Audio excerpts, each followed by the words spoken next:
Good afternoon, everyone. My name is Ken Petty. I'm with the FHWA Office of Planning, Environment, and Realty. I'm joined by my colleague, Elizabeth Hilton, with the Office of Infrastructure. And today, Elizabeth and I are going to introduce you to Community Connections. It's a joint effort, again, between our offices, and our goal is to provide you information to perhaps focus you more to champion this initiative and select Community Connections. So in turn, we hope to provide, or at least for you to give us some input and some feedback so we can tailor this initiative to support and meet your needs as well. But before we begin, I want to get a sense of who's here. So we're going to go old school. I want you to raise your hands. Anyone from Arizona, please raise your hand. Perfect. California. Colorado. Hawaii. All right. New Mexico. Nevada. Utah. Perfect. Central Federal Lands. Oh. And did I miss anyone? So let me first walk you through today's agenda. We'd like to start by defining community connections and setting the context. We'll then discuss the many challenges and opportunities communities currently face across the country. We'll highlight the Community Connections Toolbox, which is a collection of strategies that transportation agencies are using for community connections in rural, urban, suburban areas, as well as small towns and large cities. Elizabeth will then talk about the benefits of applying this toolbox and highlight project examples. Then we'll wrap it up by talking about FHWA's implementation plan and next steps. Now, we want this to be an interactive session, so we'll have some poll questions integrated throughout to give you a chance to respond and share some thoughts with us. And we'll also open it up at the end of the conversation to raise some questions to us in reference to this initiative. And again, we're taking it old school, so we'll be raising your hands as we get to those poll questions. Before we begin, let me pause for some brief words from Secretary Fox.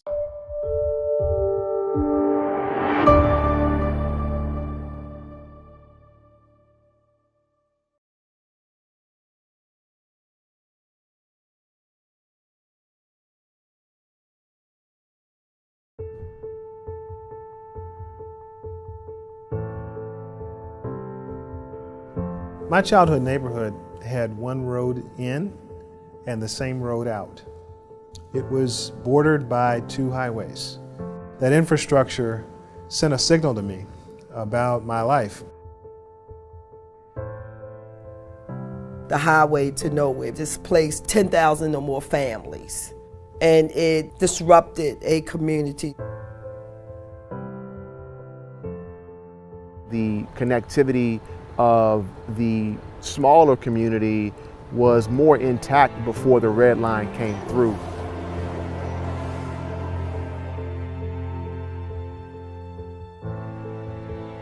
We live here, we love this place, we work to honor this place. We didn't create the conditions that exist in West Baltimore. The citizens didn't create that.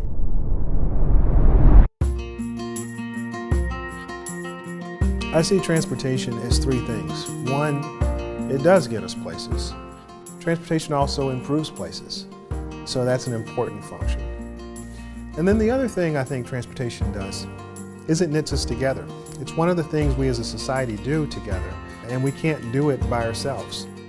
This is a community function, and if it doesn't work for the entire community, the transportation system doesn't work.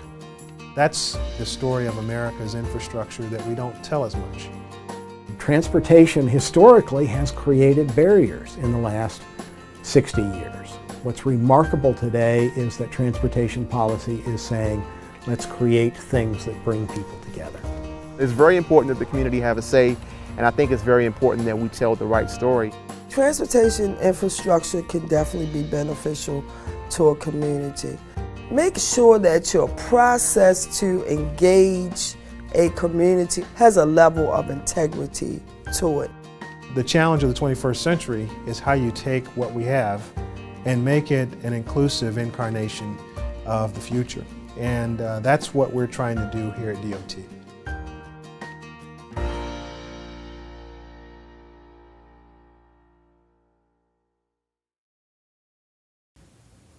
So we ask ourselves, what is community connections?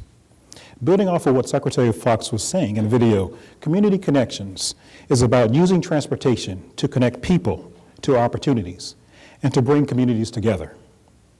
With community connections, there is an immediate focus on communities that have been divided by past transportation investments and are experiencing gaps in their transportation infrastructure and services. Many highways and other transportation infrastructure facilities have reached their end of their useful functional life. Certainly, this presents a major challenge in terms of system performance, asset conditions, connectivity, and safety. But it's also a unique opportunity to rebuild communities physically, socially, and economically, and help them reach their highest potential. Ultimately, we at FHWA want to provide a forum to share ideas and to discuss strategies that will enable states and partners to take action, revitalize, and reconnect communities. So our mission statement is simple. It is to promote innovative transportation planning and project delivery strategies that lead to community-focused transportation projects that support revitalization. The Community Connections Initiative, it builds off of Secretary Fox's Ladders of Opportunity program, and it's been brought through FHWA's Everyday Counts program that looks at current innovations, discover new innovations, as well as streamline project delivery. So why should you invest your time and energy in community connections? Let's start by discussing the challenges that have been caused by past transportation infrastructure investments. Communities across the country have been divided by transportation infrastructure, and in many cases, these investments have resulted in poor or limited access to essential services such as jobs, education, healthcare, healthy foods, recreation, and social services. The photo on the left, it was taken prior to the reconstruction of the Long Street Bridge in Columbus, Ohio. You can see that there is no pedestrian access on this side of the bridge, which creates a barrier to community members who want to come and cross Interstate 71 near downtown Columbus. A lot of these divided communities also have limited opportunities for economic development. The photo on the right, it shows an unutilized 1-mile highway spur of Interstate 375 in downtown Detroit. And it separates Lafayette Park and Greektown neighborhoods. The highway, which no longer carries the traffic it once did before, it serves as a barrier to economic development. So communities divided by past transportation investments also experience a high reliance on automobiles due to limited multimodal choices. The photo on the left shows the Alaskan Way Viaduct in Seattle that separates the downtown area from the waterfront. The photo on the right shows the Claiborne Expressway in New Orleans, but it's really any community across the country. Now, when you think of New Orleans, this probably isn't the first image you see or think about. You may think about the Superdome, the French Quarter, Bourbon Street, or the vintage streetcar. But transportation infrastructure, like this elevated highway, can certainly present challenges for placemaking, community identity, and sense of place. Now, we've seen from past transportation investments that bifurcated communities, meaning it can be very difficult and sometimes unsafe to get from point A to point B. The photo on the left, it shows Interstate 94 in St. Paul, Minnesota. Built in the 1960s, the highway cut through the heart of St. Paul's, largest African-American neighborhood, splitting it into two and disconnecting the residents. And since a lot of the country's infrastructure was built in the 60s, the 70s, and the 80s, roadways and bridges nationwide are experiencing system performance problems as these assets are aging and they are approaching the end of their useful transportation life cycle. Now, the other two photos here are examples of deteriorating bridges and pavement conditions, which result in high maintenance and operation costs and public safety concerns.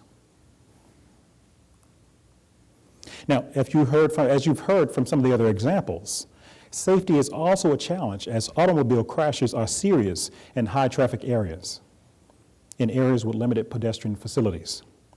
Congestion also impedes on the movement of people and freight goods and impacts air quality, noise pollution, and roadway conditions. All right, so now it's time for the first poll question. And remember, we're going to ask you to raise your hand as we go through these questions or these answers. So which of these are your biggest challenge faced in your communities? So raise your hand if you have poor access to essential services. Few opportunities for economic development. Limited multimodal choices. Poor placemaking. Bifurcated communities. Deteriorating bridges and pavement. Safety issues. Increased traffic in neighborhoods. Did we miss anything? What is poor placemaking? Poor placemaking for us is looking at. Okay. So for us, poor placemaking is from the aspect of looking at livable communities and providing access to such essential services. So placemaking from the aspect of ensuring that you can go from one place to another. Did we miss anything as part of these challenges that you're facing in your communities? So how can we use community connections to better connect your communities? Thankfully, in the transportation industry, we found a number of different strategies to help revitalize communities. And they're not all infrastructure strategies. These are strategies that you can use throughout the planning and project development processes as you scope out, review, design, maintain, and operate your projects. So this is something we call our Community Connections Toolbox, and you'll hear this throughout the rest of the conversation.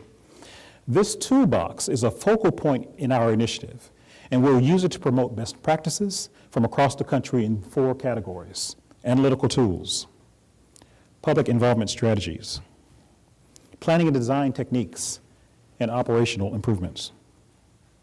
So if you decide to select community connections, our plan is to help you apply these toolbox strategies in your communities. Now, we'll talk about how we'll do this shortly, but quickly we're offering technical assistance, training on the toolbox strategies, and we'll also support you through peer exchanges, workshops, charrettes, case studies, and other outreach activities that might benefit your opportunity to be a champion for this initiative. So let's open the toolbox. First, we have analytical tools. Community Connections will promote proven strategies to help identify and assess the impacts of transportation infrastructure. These tools are GIS, FHWA's PlanWorks tool, as well as bicycle and pedestrian assessments.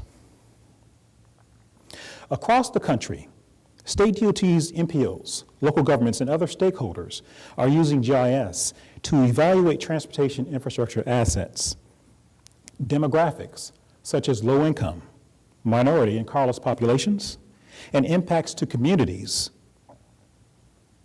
across a variety of criteria, including access, again, to essential services and exposure to poor air quality.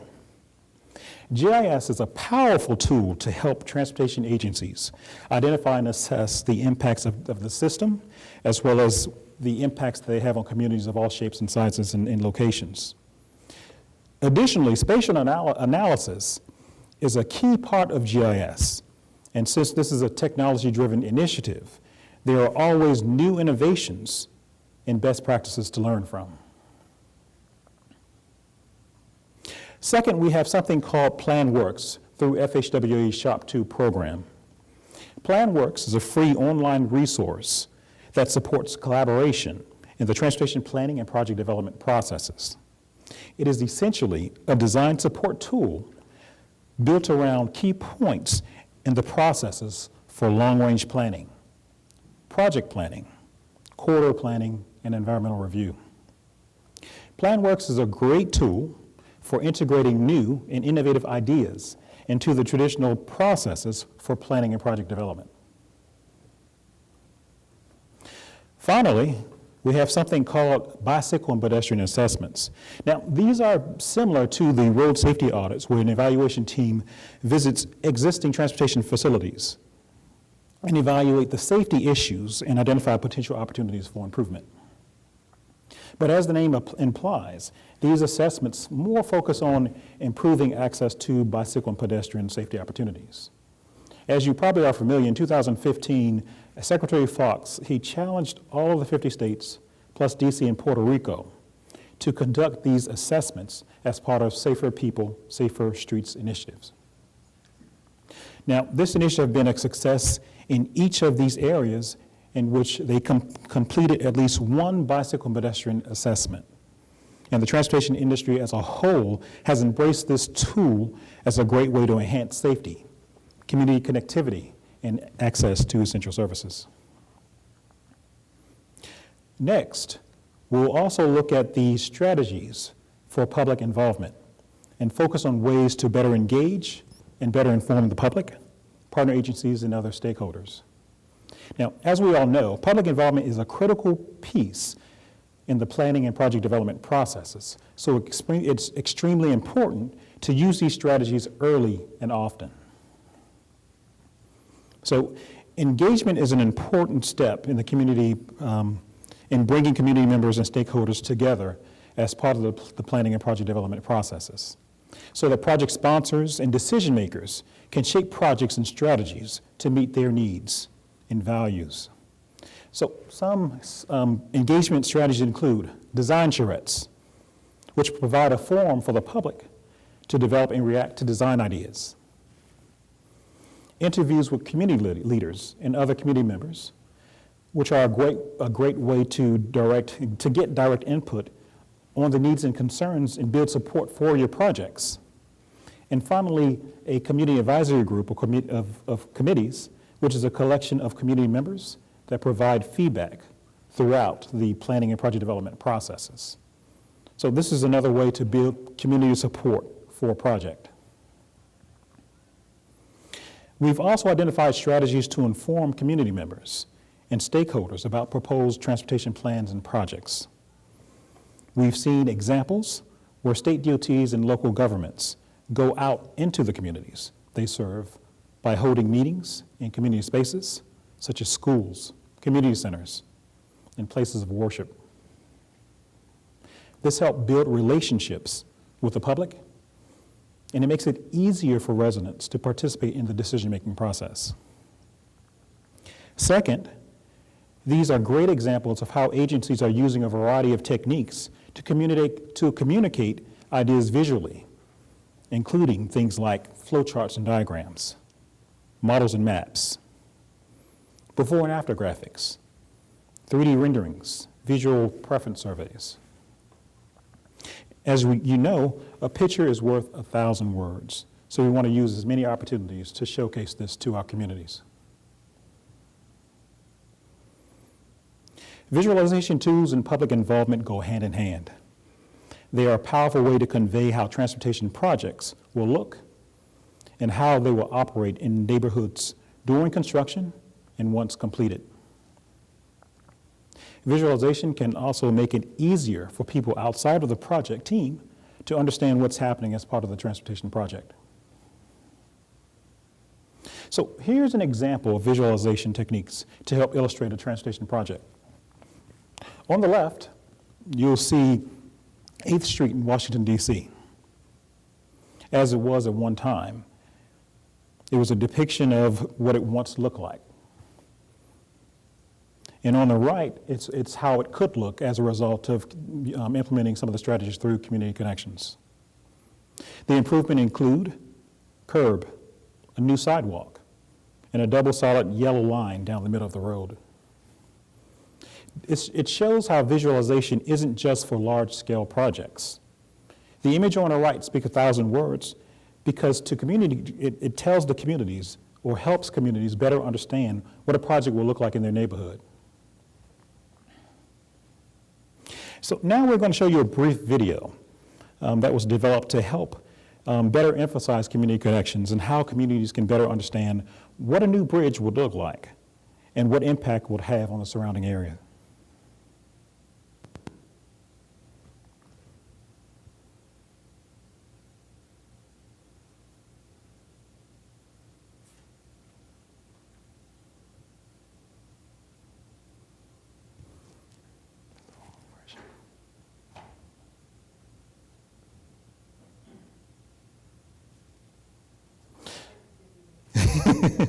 So this is a more advanced example of visualization, but it does help illustrate the capacity of visualization to help community members better understand the direction you're going with your projects. Now, at this point, I'm going to welcome Elizabeth to talk about planning and design. Okay. Federal Highways has been working to encourage people to think about project development maybe in a little bit different way than we have traditionally, and also to explore flexibilities that exist in our design policies and so forth. And you've seen some of that probably roll out recently, like changes to our controlling criteria that have been in place for 30 years. Revise those. Kim led us off talking about visualization.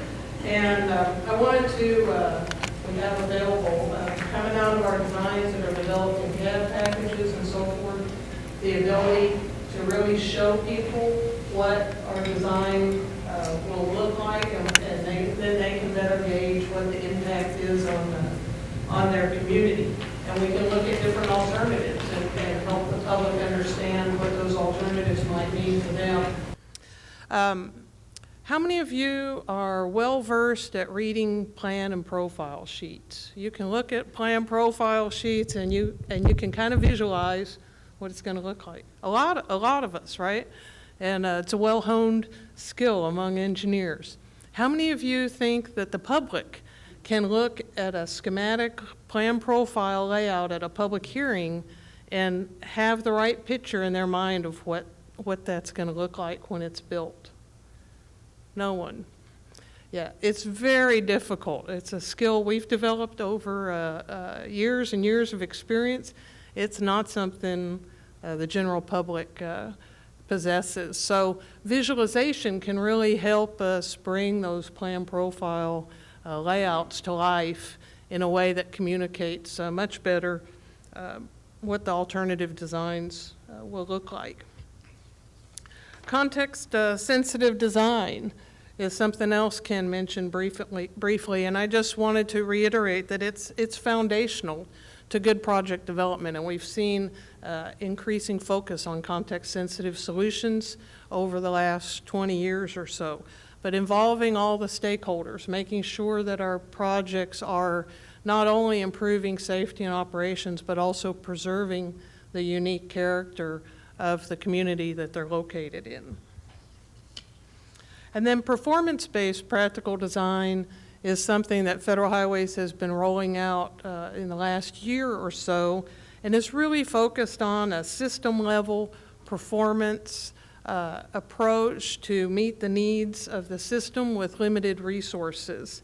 And we've encouraged agencies to, again, utilize the design flexibilities that are there, utilize tools like the Highway Safety Manual to help us evaluate different alternatives.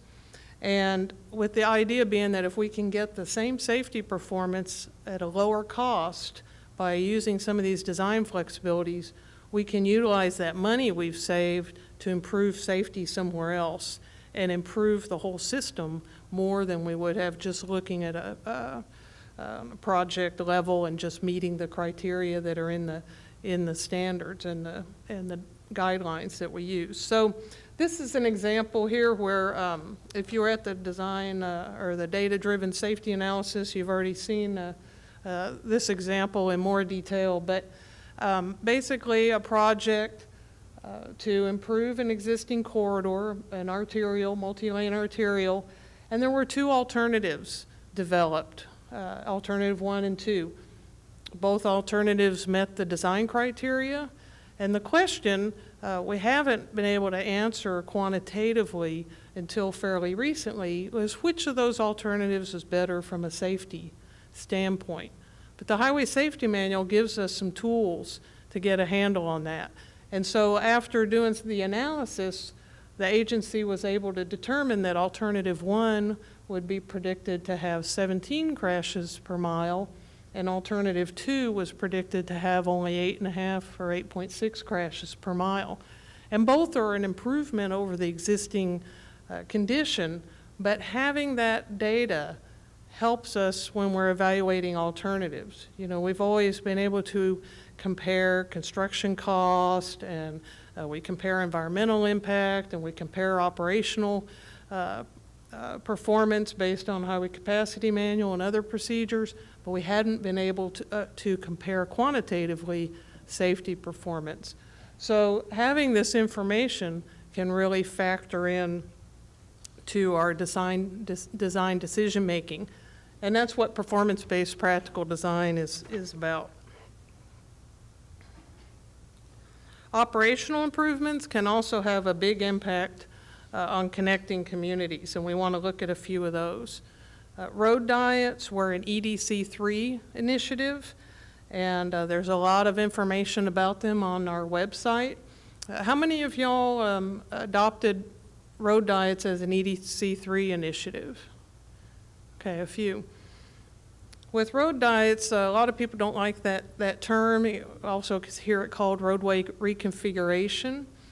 Basically, that's what we're doing. We're repurposing or reallocating the space that's available within a constrained right-of-way.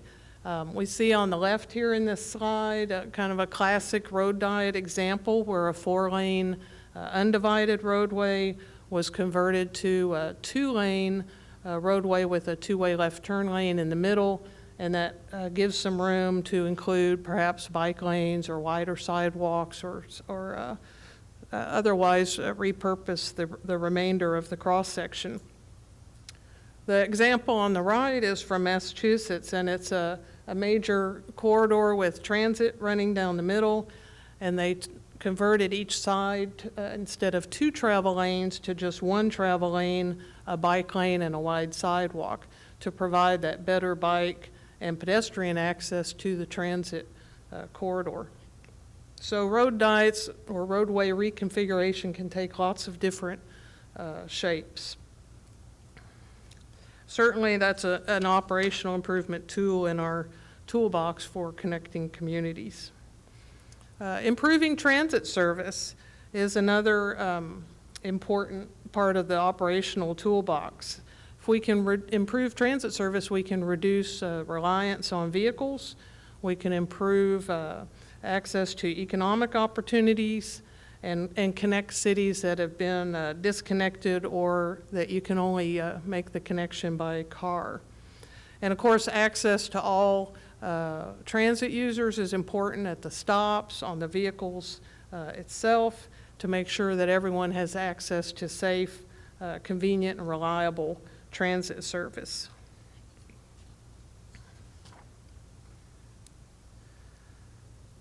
We can also provide some operational improvements by coordinating with mobility providers. I believe we heard someone during the town hall mention working with rideshare entities, coordinating with bike share systems, car share. We're in a sharing economy.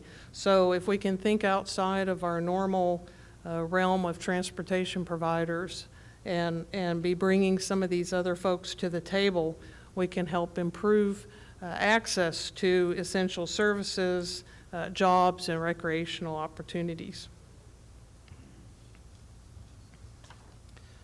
And all these strategies come together to give us a comprehensive approach to redevelopment of the existing facilities in a way that will improve community connections. Ken mentioned a lot of these facilities are coming to the end of their useful life, so we have a unique opportunity here to really make some improvements in how our system improves quality of life for people.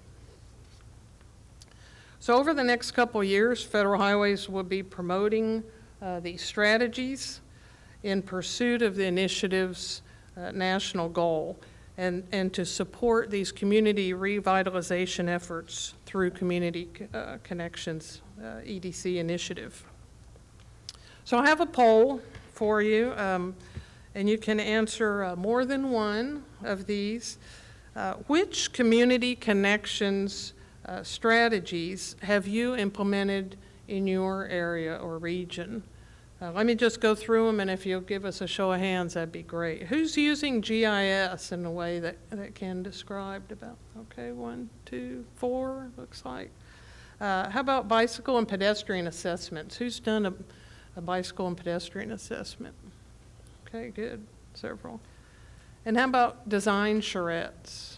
Been using those? Good.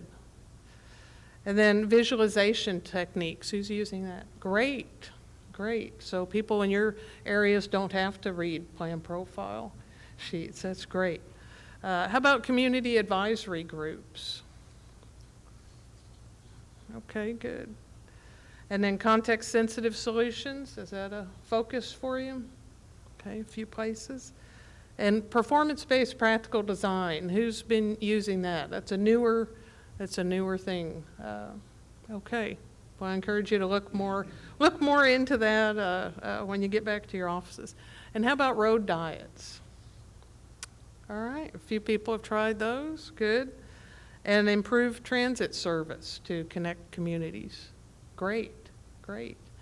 And are there other strategies that you think should be on here that we've overlooked? We do want y'all's help in improving our implementation plan for this EDC initiative. So if you think we've missed something, please do let us know. Yes, ma'am. Would walking audits be included in that as a potential strategy? Walking audits? Yeah, I think so. Local foundation that's a hospital conversion foundation. So they very much have their roots in health and wellness. And they've been a great catalyst throughout the community to encourage neighborhoods to conduct walking audits. And it's nice because they're kind of a different player in that. They're not the kind of the typical catalyst for that. So they have a very different audience as a result. And that's been very effective to help identify at grassroots level what needs to be changed. And then the city has been very responsive to making those changes. That's great. That's great input. Thank you. And for me, you know, I've been around kind of a long time, but one of the most interesting things I've seen over the last 10 years is really this coordination and collaboration more now between the transportation sector and the health sector, at least in the bicycle and pedestrian circles. That's been really an interesting change, so that's a great comment. Any other suggested strategies that we should add to this? I work for the Forest Service. We do a lot of more rural things. So how do you get urban to rural? And so we have to integrate different communities together. So crossing community boundaries is something that we do quite often. And because we have multiple landowners, so we have the Forest Service, or the Park Service, and the county, and the town, and all the way down to like a little neighborhood. Looking at it from all those different levels, and just looking at it more holistically, Right. is how we have to approach things if we want to implement some of these connection strategies. So. Do you use like a formal advisory group to bring all those different entities together, or? Sometimes we do. Mm-hmm. We had a lot of checkerboard ownership on. I'm sorry, I'm supposed to be taking the mic over there, I think. We have a lot of checkerboard ownership between private and forests, and so we have to look at integrating our entire communities together. And so we'll have what we call an all lands approach to how we're going to implement different strategies. So not just, you know, the Forest Service is going to do it this way and the private landowner is going to do it this way. How can we as a whole, like watershed, work together. So we have watershed partnership groups and that sort of thing to do that. So looking at it at a different scale. Okay, thank you. So, of course, we would like for you to adopt this initiative. So we want to talk about maybe how your community could benefit from participating in this initiative. And I thought the Colorado DOT's purpose statement was very interesting: provide freedom, connection, and experience through travel. And I immediately, of course, honed in on that connection. Very interesting purpose statement. I think ties in well with this effort. So one of the benefits would be improved walkability and bikeability, and making it easier for residents as well as visitors to get around, and that can create appeal for economic development as well. Some of the most vibrant, high-dollar commercial real estate areas are in highly walkable and bikeable communities. Connected communities can also provide, of course, access to economic opportunity, critical services, and education, just by virtue of reestablishing some connections that perhaps have been missing in the past. And connected communities generally have high-performing, reliable, and multimodal transportation systems that are easily accessible by all the community members. Connected communities provide a sense of place. We can see here that bridge that Ken showed you early on, where there was no bicycle or pedestrian access to cross the interstate. This bottom left photo is that bridge after it was reconstructed to provide a nice pedestrian walkway, and included some placemaking features of murals and informative displays about the history and the culture of that area. So reconnecting communities doesn't always have to be a several million-dollar, multi-million, hundreds of million, even billion-dollar infrastructure projects. It might be something more on the placemaking scale as well, making a place more desirable to be. So we have another poll for you. What community connections benefit do you think would be most desirable for the communities in your area? Would that be improved walkability and bikeability? Any hands for that? Okay, we got a few. How about access to economic opportunity and critical services and education? Okay, I see about 8. High-performing transportation system. Good. 4, 5, 6. And sense of place, providing a sense of place. Good, another 6 or so. What other benefits do you see from community connections that you think you could realize through adopting this that maybe we've overlooked here? Yes, ma'am. Oh, here he comes. I think it could help to make, and I think it already is to a certain extent, but I think it could help to ensure even more that our transportation planning is relevant to the community. For example, I was presenting at a conference, and it was a transit conference, and when I got up, I asked how many people took transit, and very few people raised their hand. And I think it can be difficult. It's possible, but I think it's difficult to really design a system if you're not familiar personally with it. So I think that if you create community connections, and you can help to bridge some of those gaps, because what might be important to some might not be important to those living in the community. And I think if we have their ear, if we have their engagement from the beginning in a meaningful way, then I think that will develop systems that will be used more robustly. Okay, thank you. Other benefits you might see, perhaps we've overlooked. Anything?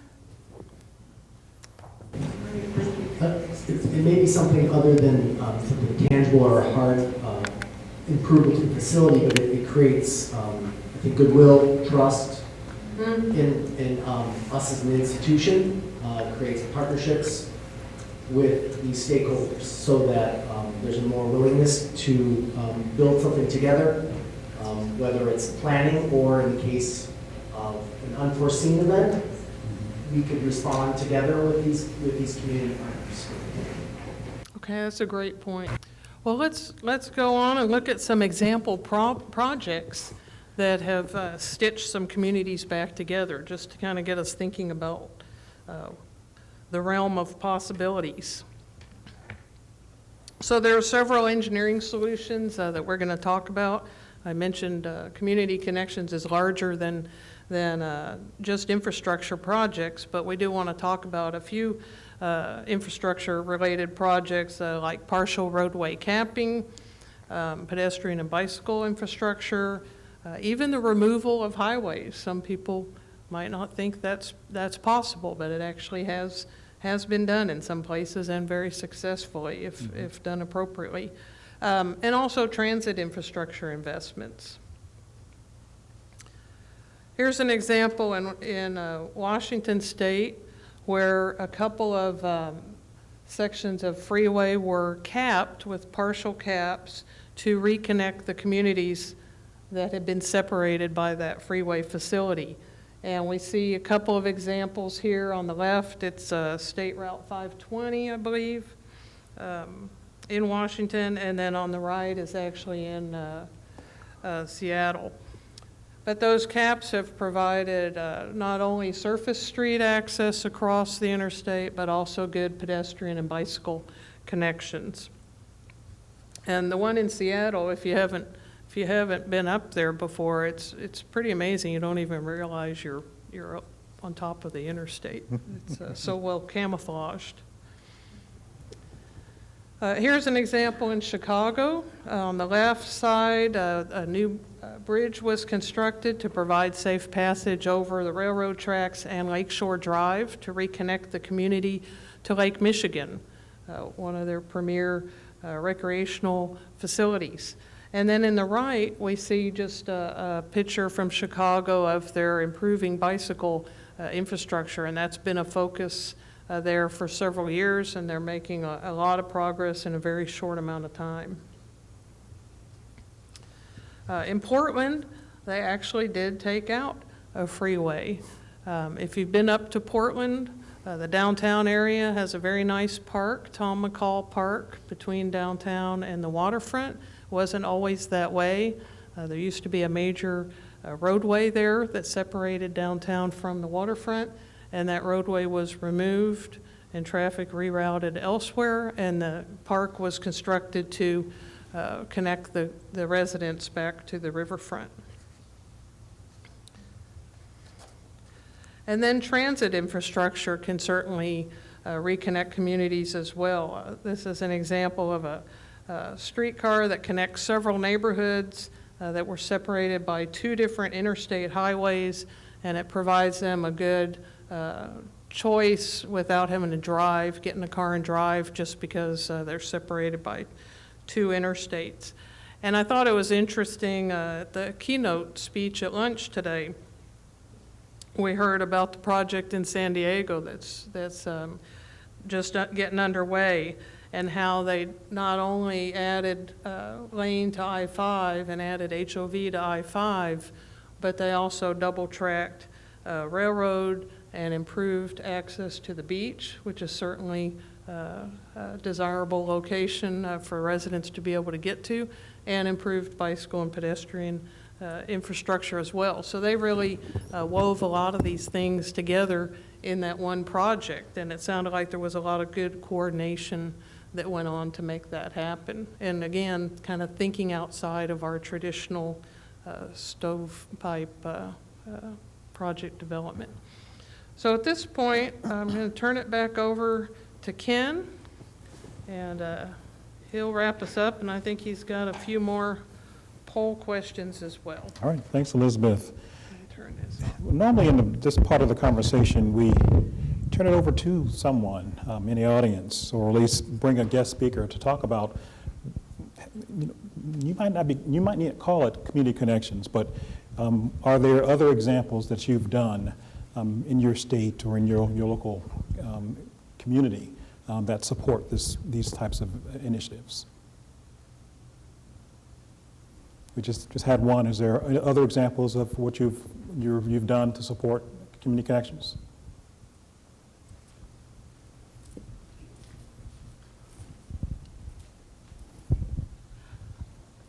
Leslie Boak with the Forest Service. We're currently working with our FLTP program, so our Federal Lands Transportation Program, and we're doing a Pell study on Reds Meadow Road, which is on the backside of Yosemite. It's on the Inyo National Forest, and it's a really unique area, beautiful area, ties into Devil's Postpile, which is part of the national parks. Sure.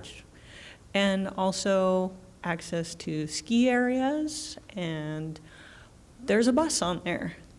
And it's a weird little bus that goes right down into the valley, beautiful. We want to be able to provide people access and opportunity in there, but the road's old. It's at the end of its life. And we've been working with our communities up in that area and the counties to try to work together and develop a plan for this that's going to improve the bus access in there, make it a safer route, encourage some bicycles in there, because some people like to go down and back up that really steep road. But we've been working together and getting a lot of community buy-in, and that's what's going to make our project successful. And so we ponied up. We put some cash down to try to get this going, and having those connections and having those conversations. We started talking with the town and the counties, and the town is considering taking over that road and looking to make this a flap project, which is a lot more money than I'm able to bring to the table. So it's great. So us, putting forth some goodwill, some effort there, bringing the town on board, bringing the friends groups that are up there, everybody in the community involvement through this Pell study. We feel like we're getting good traction and good progress, and hopefully with the next flap go around, we'll have a successful flap project. Perfect. Any other examples to share? So, in just in case you didn't know, Pell is Planning and Environmental Linkages. So how can FHWA help you advance community connections? So we plan on doing quite a few things. First, we'll promote innovative planning practices and design flexibilities in which transportation agencies can help build new projects and also look at retrofitting existing transportation infrastructure to enable community connections and cohesion. We'll also encourage planners, environmental specialists, and designers and other transportation practitioners to work together to find ways to integrate community needs into the traditional transportation planning, development, and design processes, and make sure these needs are carried forward from beginning to end. Third, we'll share these noteworthy practices, invest in notable examples through stakeholders, and use peer exchanges, workshops, charrettes to get that message out. So we're thankful for the examples you shared today, so we'll be reaching out to you so we can get a little bit more information to make sure we can post this information on the website as well. Bless you. And finally, we'll compile a package of these innovative strategies within this Community Connections toolbox, so they're readily available for all practitioners in all communities to showcase what worked for one may be an option for others. So if and as you come up with additional examples, please let us know. So from a resource perspective, this is our toolbox. And again, opportunities in which we hope to work with you and to support this initiative. So the focal point, of course, is the toolbox, Community Connections Toolbox, in which we'll use analytical tools, public involvement techniques, planning and design strategies, and operational improvements that we discussed earlier in the presentation. But we'll look at opportunities and again, I should say that the toolbox is under development. And it's really based on information that we get from you as to how we can make this toolbox the best bet for your community. So if and as you participate in this initiative, we'll make sure we can cater this toolbox to fit your needs. And in terms of outreach efforts, again, we're looking to work with you and conduct workshops, design charrettes, peer exchanges, webinars to help communities implement community connections. And of course, we're not limited to these, but this is just a starting point in terms of what opportunities may present itself as to how we can help you. We'll also develop, as I mentioned, case studies and notable practices for communities across the country. And finally, we'll provide technical assistance to transportation agencies and communities who are applying and using community connections strategies in their areas. Who are we targeting? Everyone. We're looking at state DOTs, NPOs, local and tribal governments, transit operators, industry experts, and community residents. But certainly, as we move forward, we're looking at academia and non-traditional agencies such as housing and community development to help support and ensure that we're considering and using and moving forward with the community's desires. And as mentioned, as we move forward with this initiative, we're also linking to some of the other priorities that we have. And I'm hopeful you're familiar with Ladders of Opportunity and the links to Every Place Counts Design Challenge. That was something that we did this summer, in which we went out and did 4 charrettes, actually, and looked for opportunities to help the communities get to their end product. And certainly something that you will, if you haven't seen it or you'll be seeing it soon, is going out and doing Every Place Counts Leadership Academy, which is more local focused. So sorry, state DOTs and NPOs, but through Secretary Fox's direction, we're going directly to the communities and talking about what is transportation? How can you get involved? So that's something you'll be seeing soon.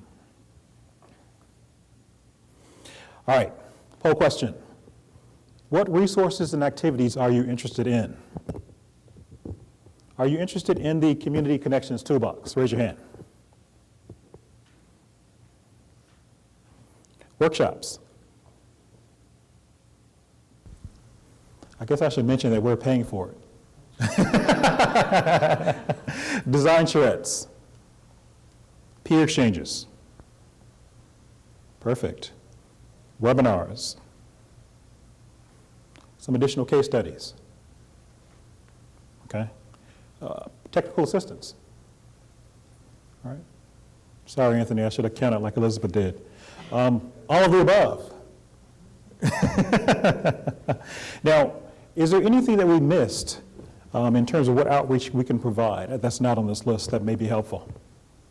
Sure. Since we are in the in building the road, I'll give you an example, Definitely we'll be crossing so many ditches along the highway. The way that I find it out, which is much more effective, before you develop a plan, go advance and then send it to the ditch company and they will make it on a red line.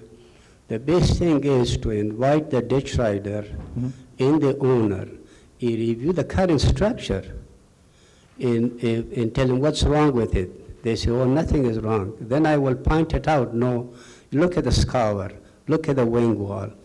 All of this could be enhanced, and I want to make it enhanced. So when you give them that education, when you give the deficiency, they feel much more comfortable. And then I will tell them, you don't have to take it to our consulting firm and charge you $3,000 to $5,000. I will fix everything for you. Sure. From the DOT side, it's a win-win situation. So once you take the person to the field and show them while the ditches are running with full water, and gave them all of those conditions and convince them, they will be very cooperative. In my 20 years with CDOT, there was not a single complaint or a single person never went to the court. So a field inspection, the owner to bring them in and show them what improvement it can do instead of just giving them a paper. Sure. Because sometimes they cannot catch it on the plan sheet. They cannot catch it, on the drawing. So those are very effective. Thank you.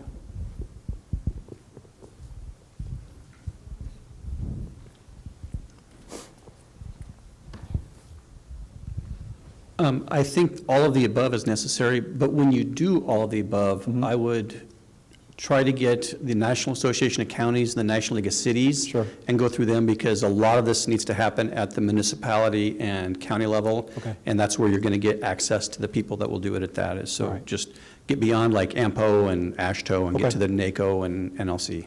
Will do. Thank you. Anything else that would help this initiative?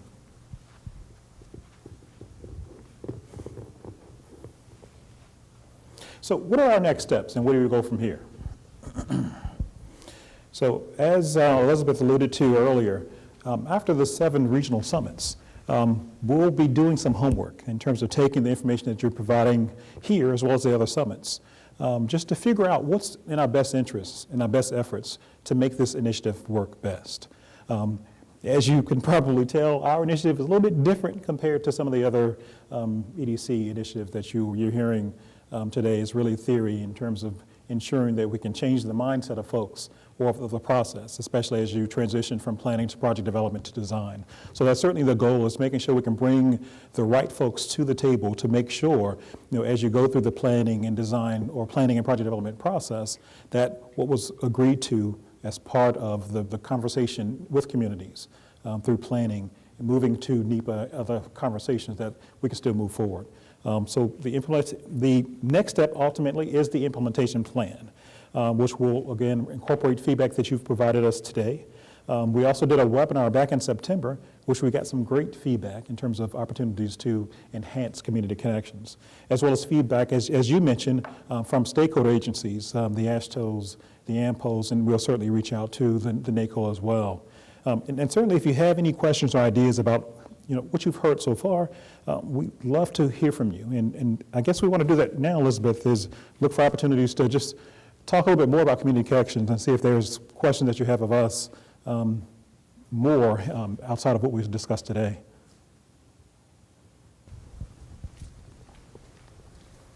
Thanks. Hi, Ken. Hey.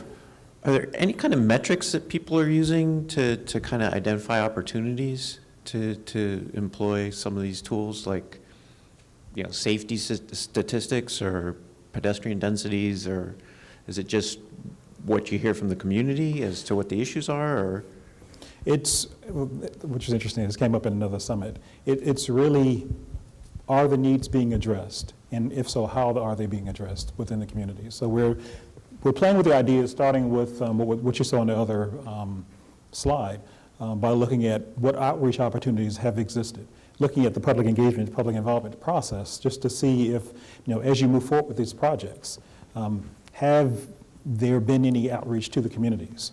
And we're also looking at the performance management process in terms of how and why you're selecting these projects. And are these projects, how are they tied to safety, the metrics that are identified through safety, pavement, bridge, but also the purpose and the intent for these communities and the vision for the communities. And as you saw from the video, how to address some of the issues that may have existed 50 years ago in terms of bringing the communities together, as Elizabeth said, to just try and reconnect the communities. So you're saying these are questions you should ask on every rehab project you're doing? Yes, to be honest. So we're looking at least as a start, what considerations are being made for the projects that you're selecting. And it's really about the outreach and input and support that you're getting from the communities. Sure. Any other questions?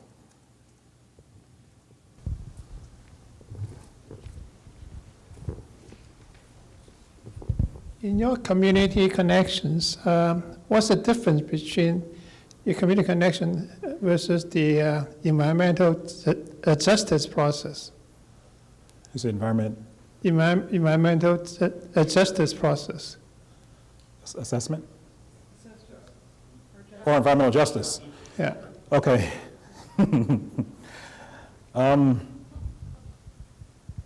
To be honest, it's one and the same.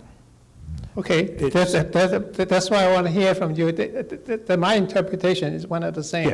Yeah. But you never mentioned about. Good point. Thank you. Let's put that in the notes. It's one and the same. It's ensuring that the purpose and the intent in all communities, and more specifically, as he mentioned, environmental justice populations are identified and their issues are addressed. What we heard through some of the other summits was as you get to the NEPA process, for example, as you look at the purpose and need, and as you look at the alternatives, what are the impacts to the projects that are moving forward to EJ populations? So we're trying to get back to the heart of everything and looking at the communities and the need of the communities.